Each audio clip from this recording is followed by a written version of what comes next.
Olá, é, hoje eu vou apresentar a fase 1 do nosso trabalho requisitado na disciplina de aprendizado profundo no mestrado profissional de engenharia elétrica. O nosso grupo é composto pela Gabriela, o Isaac, eu, João e o Varley. Nessa fase 1, nós vamos detalhar um pouco, fazer um overview sobre o dataset escolhido e as possíveis dificuldades que nós podemos encontrar na implementação desse problema, né? Nós escolhemos o Multistage Continuous Flow Manufacturing Process, que é um dataset hospedado no Kaggle. Primeiro, começando com a definição do problema. O objetivo desse trabalho é desenvolver um modelo de aprendizado profundo capaz de prever as medições de saída após o primeiro estágio do processo de manufatura contínua. Para isso, nós, utilizamos dados operacionais, propriedade de matéria-prima e condições ambientais coletadas em tempo real, né? Porque esse dataset contém dados provenientes de um ambiente fabril. A relevância científica em relação a esse problema está ligada à previsão em séries temporais multivariadas, o que ainda é um desafio quando se fala de engenharia de sistema de processo ou engenharia de processos industriais. Já a relevância prática é garantir o controle de qualidade antecipado, fazendo com que a gente tenha uma redução de desperdícios e aumentando a eficiência da manufatura. Fazendo uma análise rápida da seleção, né, e dos conjuntos de dados, esse dataset, como falado, ele está hospedado no Kaggle, ele representa um processo contínuo em múltiplos estágios e é do tipo séries temporais multivariadas.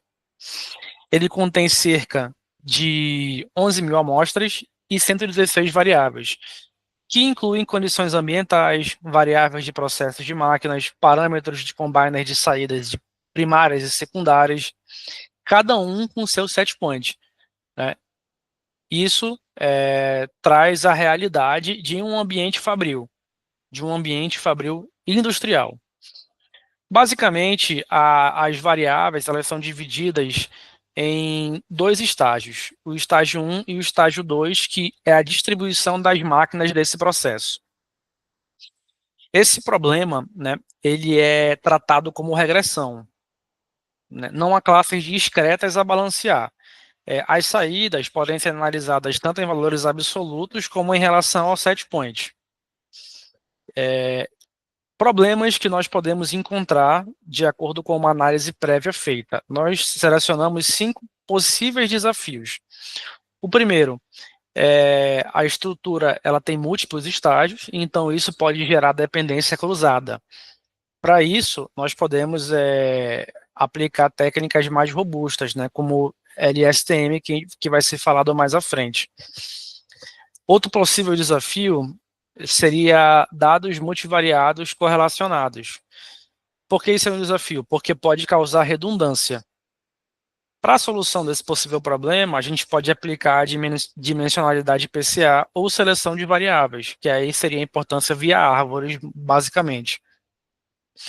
Outro possível problema é a presença de ruídos. Por serem dados, né, provenientes mais realisticamente de um processo fabril industrial, é esperado que tenham sensores industriais com ruídos, né? E isso acontece principalmente no estágio 2, que são as máquinas 4 e 5. Para isso, né, para a solução desses possíveis problemas, a gente pode trabalhar com a implementação de algumas técnicas de regularização desse modelo. Outro possível desafio, já esperado, né, é a variação. Né, é a variação com baixa variância, porque pouco vai agregar, né, ao resultado final. Então, é importante que a gente consiga filtrar apenas os features mais informativos. E um último possível desafio é a dependência temporal, né, já que ajustes levam tempo para impactar essa saída. Para isso, nós podemos criar fixos de atraso com alguns segundos ali nas variáveis adicionais, variáveis das últimas janelas, né? Agora falando um pouco sobre as arquiteturas candidatas que nós avaliamos. foram duas. Primeiro, MLP, Multi-Layer Perceptron, que basicamente é um baseline mais robusto, né, para dados tabulares, multivariados, e ela é capaz de capturar relações não lineares. Mesmo sem considerar dependência temporal, ela pode nos ajudar a avaliar se o estado atual do processo já é suficiente para a previsão. Então, a importância do Multilayer Perceptron, né, seria servir como...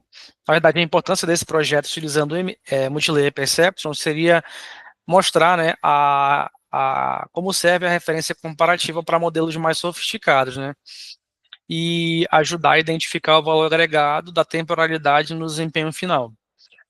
A segunda arquitetura, que até então é a mais indicada, né, seria a LSTM, Long Short Term Memory, já que esse tipo de rede ele é projetado para séries temporais multivariáveis e consegue capturar dependências dinâmicas de curto e longo prazo.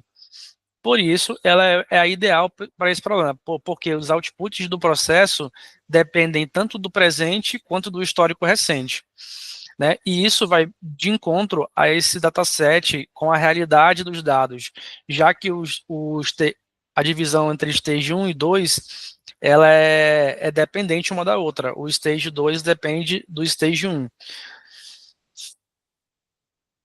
Falando aqui sobre um cronograma de execução, né, desse trabalho, nós dividimos em 6 partes. A primeira parte ali é essa, né, exploração inicial, avaliação de estatística descritiva, análise de variância, levantamento dos possíveis problemas que nós podemos encontrar. A segunda ali seria o pré-processamento, a normalização, a geração de lags que foi colocado ali para solucionação, para solucionar possíveis problemas, e a criação de variáveis derivadas, se forem necessárias. A terceira parte seria a implementação do baseline Multilayer Perception.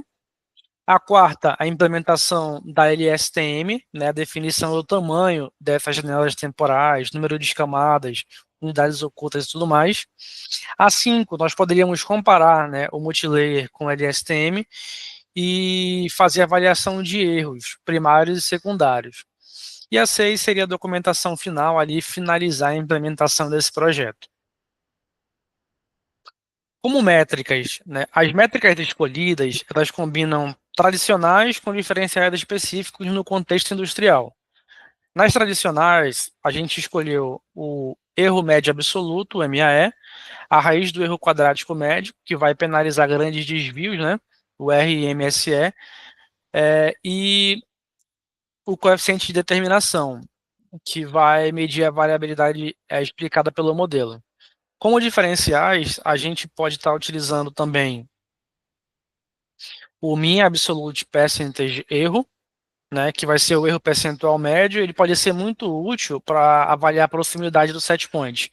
E o erro máximo, que ajuda a medir risco, já que em manufatura, um único erro grande pode comprometer toda a produção, né, e, consequentemente, gerar ali risco de capacidade, qualidade do produto e tudo mais. Então, esse é o nosso trabalho, né? Essa é a fase 1 de avaliação desse roteiro e cronograma, principalmente de como a gente pretende implementar a solução desse problema mostrado.